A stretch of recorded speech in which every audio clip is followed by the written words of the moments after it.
All right, why don't I go ahead and get started? I'm Glen Kosaka. I run product management for NeuVector. Thanks for joining me today.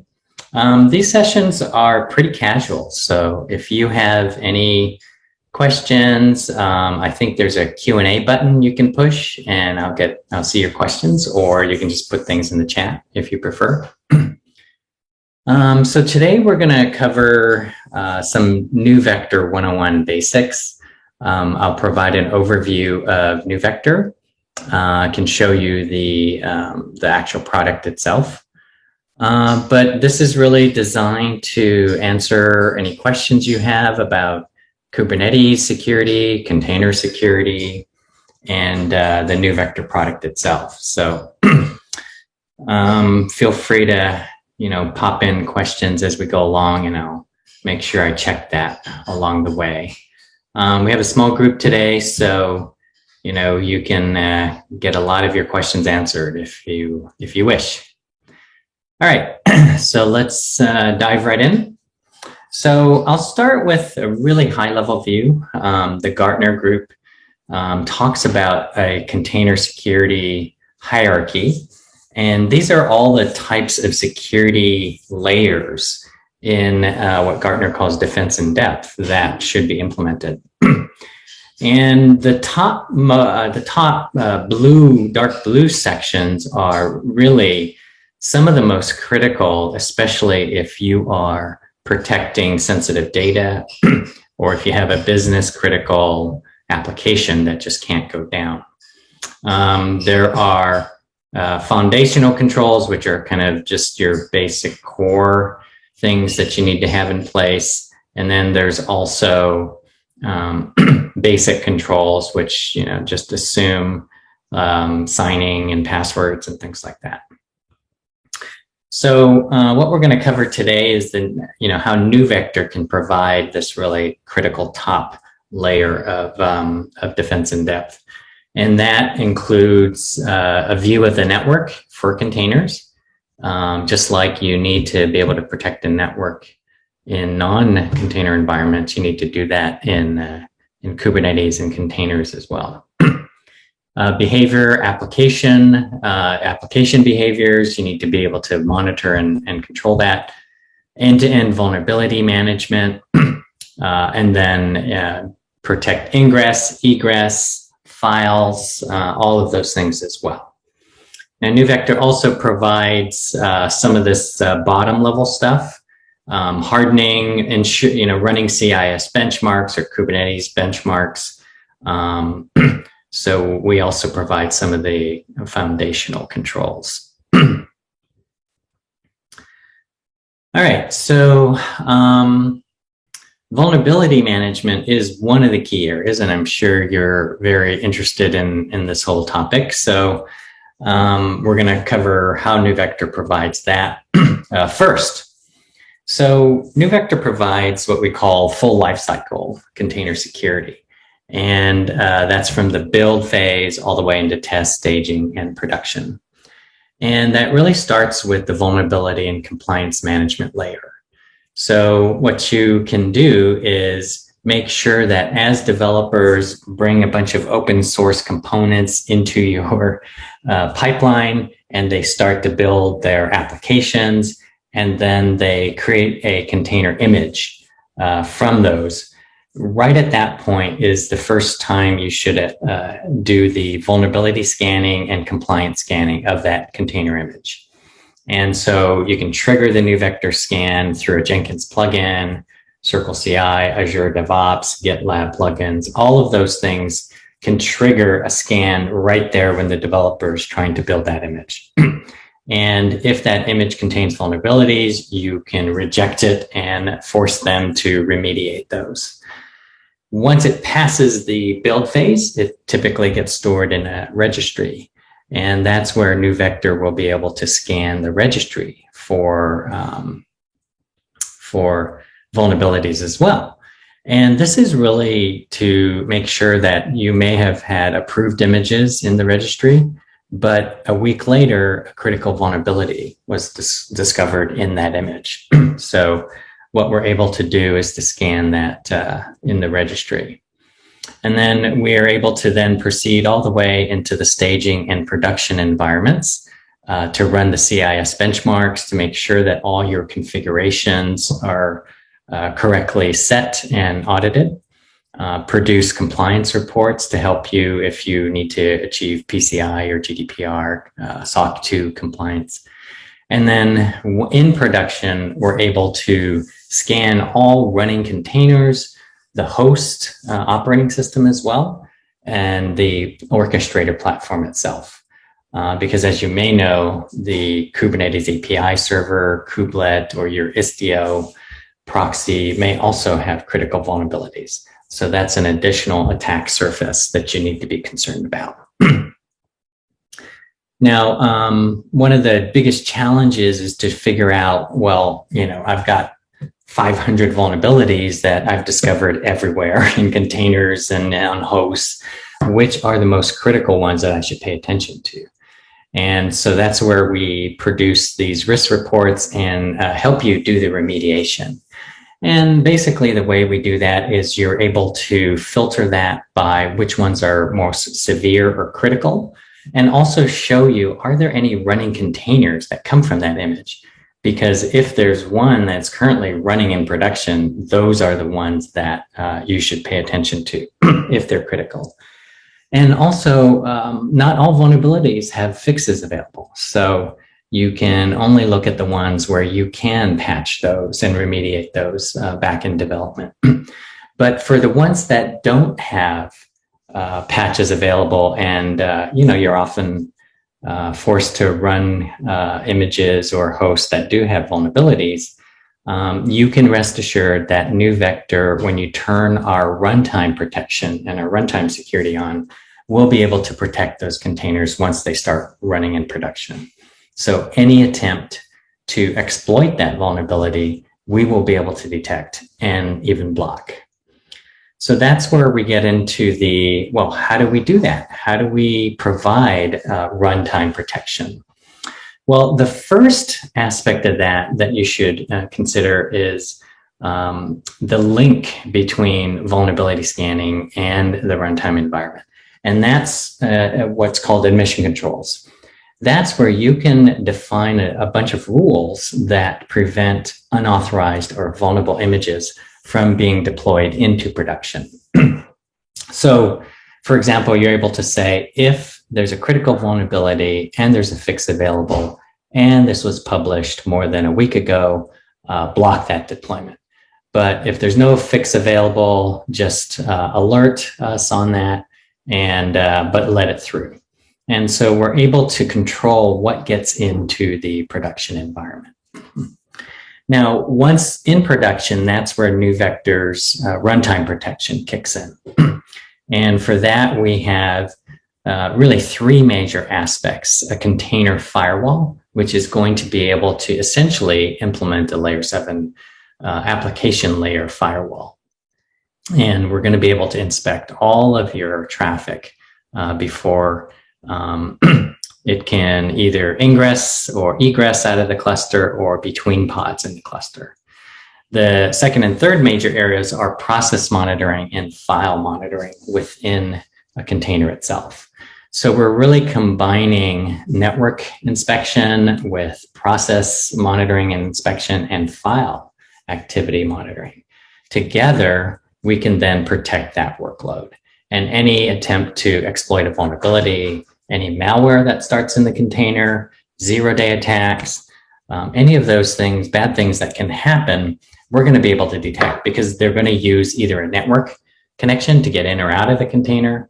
They're going to initiate a new process that we haven't allowed, or they're going to start some new file activity. Now, one of the key aspects for implementing security into modern cloud-native pipelines, which are highly automated, is implementing what's called security policy as code. And so for that, you're able to use the behavioral learning of NeuVector to be able to learn all of the behavior of your applications in a test or staging environment. You're then able to review all of the rules that NeuVector has automatically created for you. So those would be what network connections are allowed, what process and file activity did we observe, and then you're able to lock that container down. You're able to then export those rules in the form of security as code. And that's a typical Kubernetes YAML file, which is in the format or using something called CRD, which is a custom resource definition. And so for that, you're able to then manage the security policies for all your applications as code or YAML files.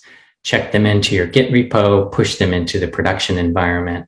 And then if you update your applications, either your DevOps team, your developers can say, hey, I need a new network connection. We need to check out that code, add that to allow that new network connection, test it, and then check it back in, and then push it into production to update the security rules for that application.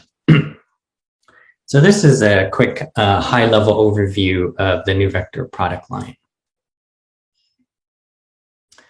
All right, I don't see any questions, but feel free to ask questions in the question box or put some in the chat if you do have any.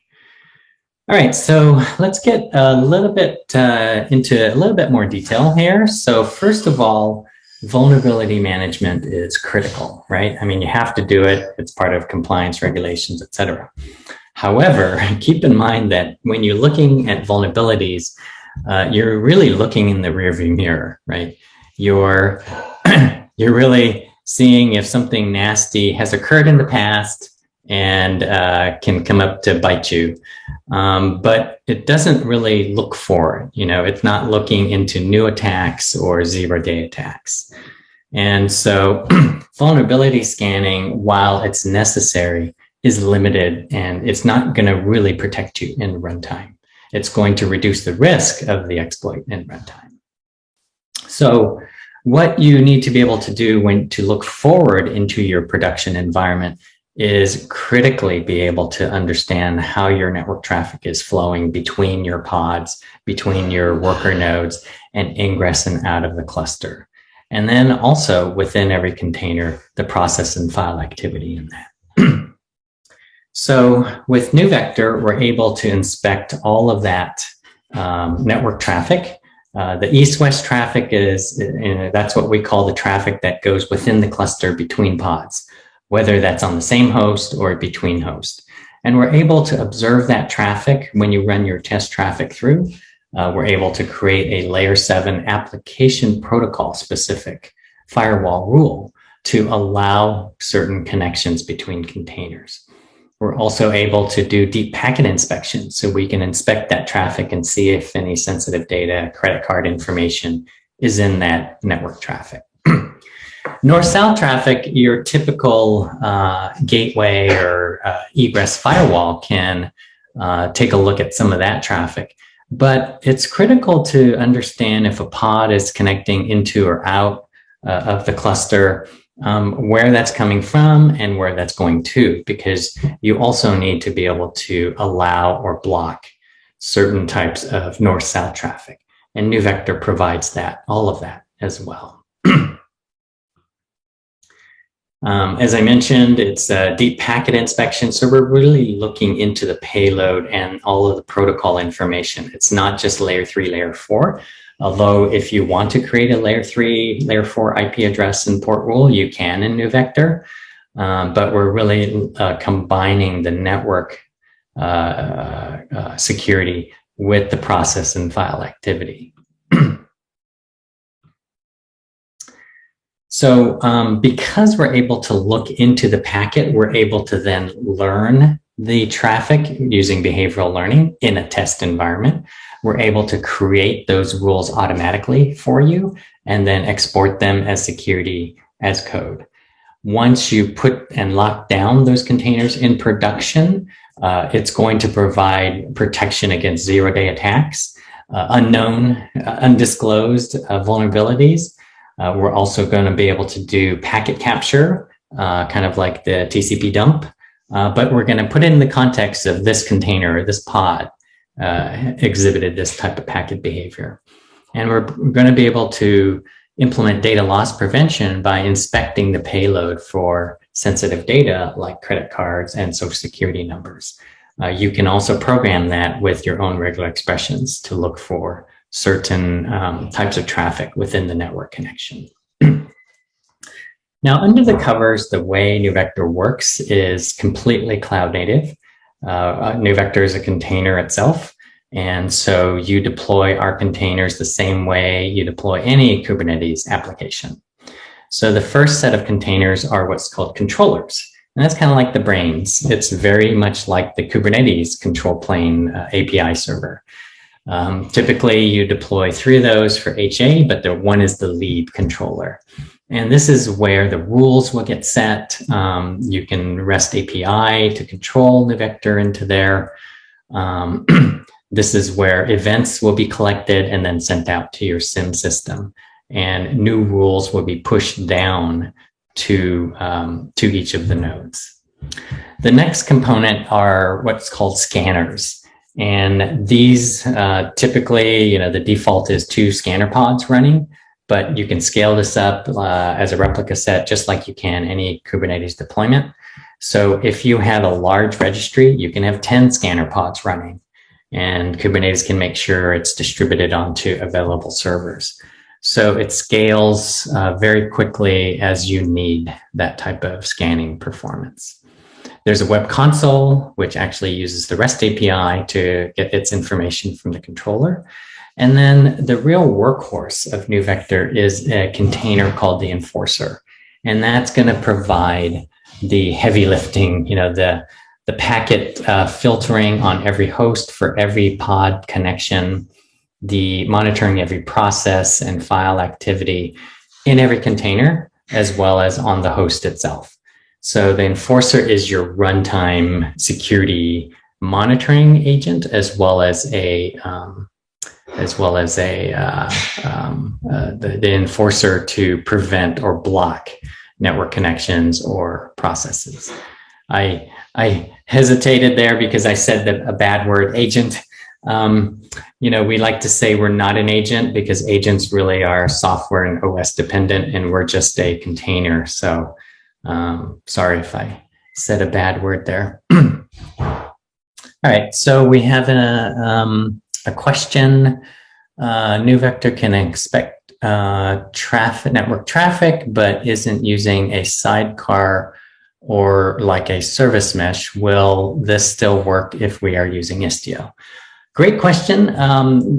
So the enforcer is deployed as a daemon set, and so that's 1 on every host. This is not a sidecar. Sidecars are too heavyweight. If you have 1,000 containers, you're going to require 1,000 sidecars. That's very heavyweight.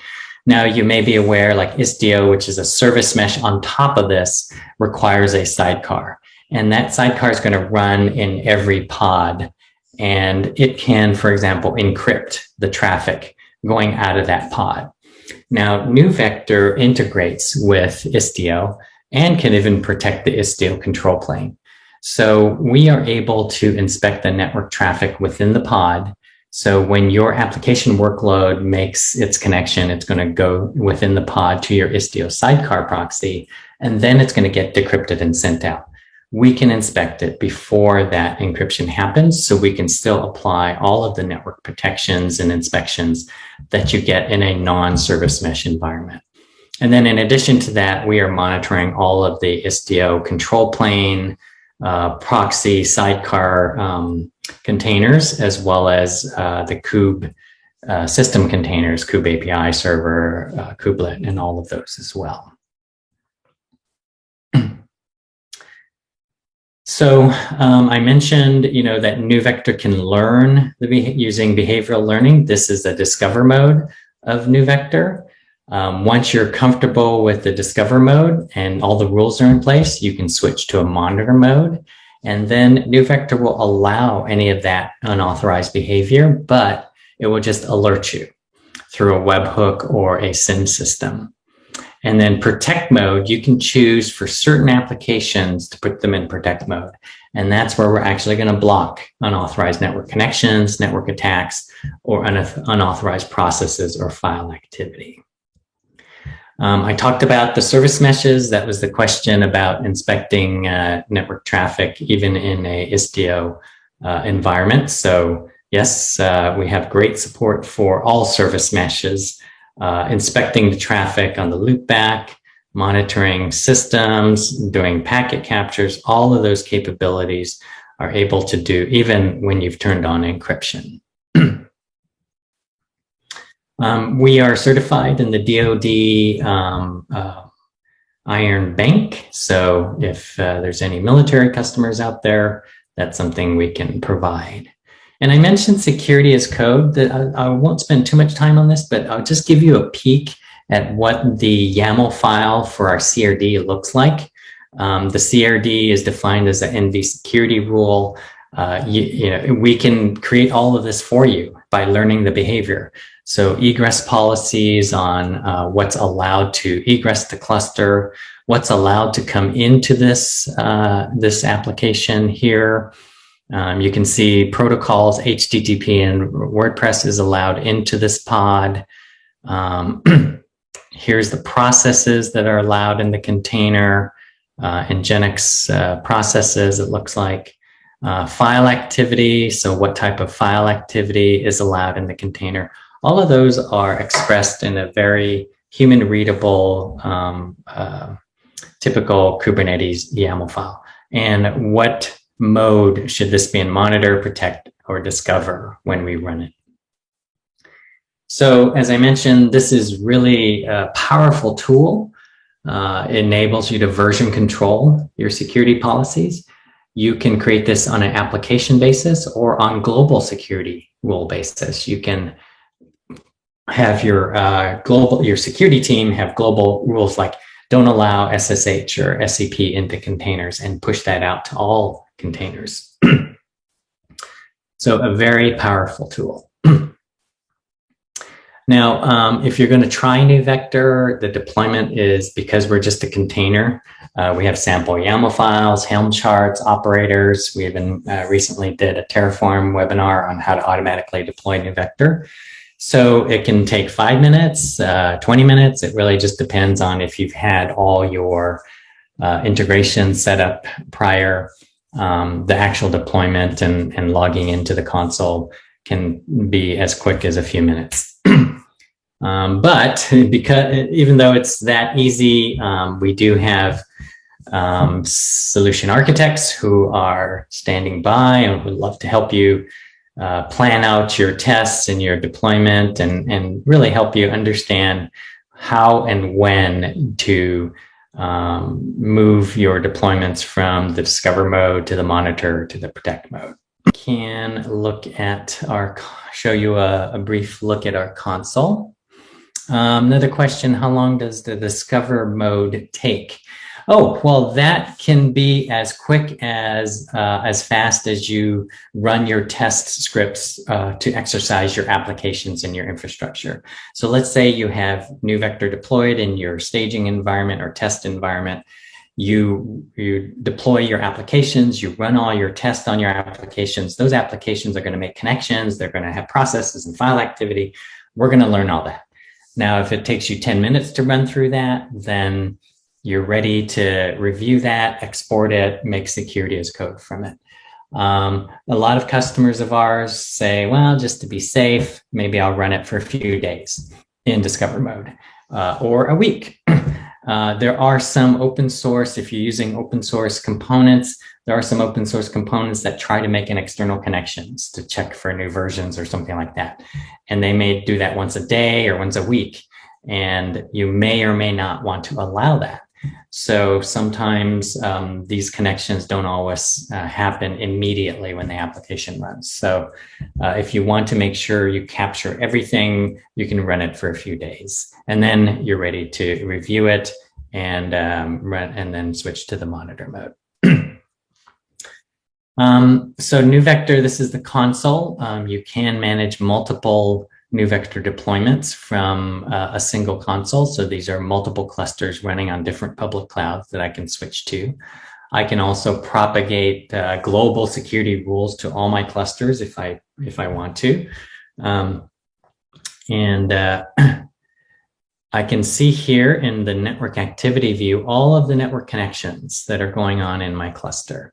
And you can imagine that this can get pretty complicated if you've got thousands of containers running. So we enable you to filter it very easily by namespace or group, or will automatically collapse groups when there's a certain number of containers.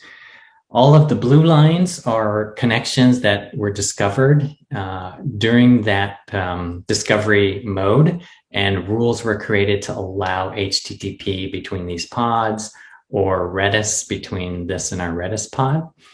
Once you've locked down into monitor or protect mode, then you any violation of that, like here's Nginx trying to go external, will exit the cluster. Any type of network segmentation violation will be shown in red and either be alerted or blocked depending on the mode you've set in. So here I'm in the monitor mode. I can switch to protect mode. I can also do things like see all my live network sessions, do a packet capture or quarantine. Any of these things can be done by rules or through the REST API as well. So that's a quick view of the network capabilities. We're also showing you the Kubernetes version, the vulnerabilities there, all of the hosts that you're running on and vulnerabilities on the host, as well as in containers, vulnerabilities in CIS benchmarks in actual containers as well. Here is where you'll create the registry scanning. So this is where you'll scan certain registries and be able to see the results. And if you click on that, we'll show you what's called a layered scan result, which is where are these 4 vulnerabilities, in which layer, they're in this layer. So it makes it easier to remediate these vulnerabilities. We'll also show you compliance violations on images, as well as a list of the packages and modules in your image and vulnerabilities listed by package and module. And then the real runtime security happens here in the policy, admission control rules, groups, network rules, response rules, and DLP sensors. So I'll just highlight real quickly how I can go to one of my applications, my Node.js pod application. I can see my file rules, my network rules, my process rules, and at any point in time, if I was in a staging or test environment, I can export that, and I will export that as security as code. And this is where I'm able to look at all the rules that are expressed here in this console. I'm able to open that up in a Kubernetes-friendly YAML file, review that, check this in as code, and then do a kube control apply of this file into my production environment. And all of these rules that you see here will show up in my production environment.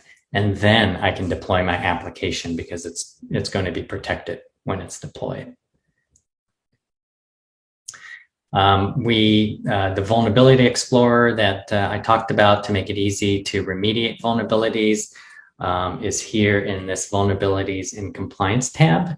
And we'll actually show you, are there any running containers that are running, any image which has any vulnerabilities, and are they protected or not protected by NeuVector? And then finally, all of the violations and suspicious activity are going to be reported here in the notification screen. And these are what can also be sent to your SIM system by syslog, or you can set up webhook alerts to be able to send these out through a webhook alert. Or you can have other, like a Prometheus Grafana dashboard to export all of this. So it's very flexible in terms of reporting. And last question before we run out of time. Isn't NeuVector just using EBP or BPF? You can do packet capture. How is it possible to do packet capture with BPF? So NeuVector's core technology is this packet filtering technology. So we've written our own packet filtering. We do not use BPF or eBPF for that. One of our co-founders comes from Fortinet, where he wrote all the deep packet inspection engines there. So we have really deep expertise on packet filtering for layer 7 firewalls. And when we looked at eBPF, we found that it wasn't flexible enough. It wasn't multi-protocol. It wasn't looking at a bunch of threats, network threats built in that we needed to add to it. And performance-wise, we were concerned that in thousands of transactions going through our packet filter, it had to be really fast. We also had to be able to block on a connection-by-connection basis and do things like packet capture. So that's all our core technology. We're not using BPF for that. We are using eBPF for certain other functions. They're kind of optional functions, like when we monitor processes. If that driver for BPF is in the kernel, we will use it to help filter what are the relevant processes that we should be inspecting. Otherwise, if it's not there, we just work fine as well. So that's all technology that we built from scratch. All right, we're past the time for today. I hope that you enjoyed this very quick overview of NeuVector. If anyone else has any questions, I can certainly try to answer those. I can stay a minute or two longer if anyone else has any additional questions. Otherwise, everyone have a good day. So thank you and enjoy your day. Oh, and if you do want to contact NeuVector, go to our website at NeuVector.com. There's a number of ways to contact us, either through the website, contact@NeuVector.com, info@NeuVector.com. So many ways to reach out to us, ask more questions, schedule a more detailed demo, or even start trying NeuVector on your own. All right. Have a good day, everyone.